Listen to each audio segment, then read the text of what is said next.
Hioi, I tauranga moana te kōmiti whiriwhiri I ngā take Māori I te rangi nei, e whakarongo ana ki ngā whakaaro o ngā iwi o Tauarohe mo te pire takutai moana. Hea I ki te pūrongo a Roihana Nuri, kāore I rereke ake ngā whakaaro o te iwi Māori o reira, ara he whakahe anō. He marino ngā wai o te moana o Tauranga.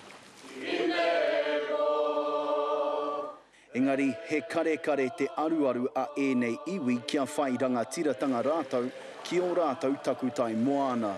Wa kina te moana I a koutou. Whakahoki a mai kia māta.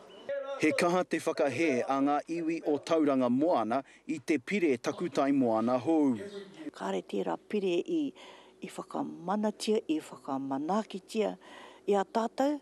E rua ngā pōtai o Mitaririnui I te rānei, he māngai mō te komiti, he uri hoki aia o ngai te rangi.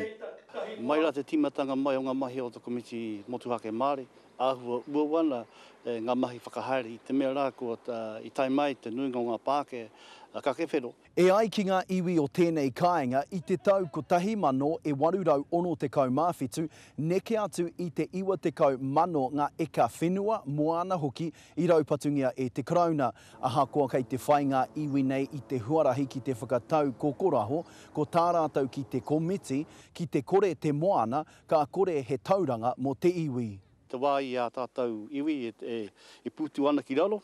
Kāre rongo mai I a rātou e mea ana o ki aroha mai ki te iwi Māori. Kua tata pau ngā hau o te kāpata kai mai te wā I raupatungia ai tō rātau mana ki te moana. Ka o kāre mātau e whakaena ki tā rātou pire mo te ahuatanga o te takutai moana nei. E ai ki ngā iwi kei te māwiwi haere te moana o Tauranga I ngā mahi a te kāwanatanga. Ko te tūmana ko tuatahi o ngā iwi, mā te whakakore I te pire hou nei, e tohu I te tīmatanga o ngā mahi whakaorake I te moana o Tauranga. Roihana Nuri, Te Karere.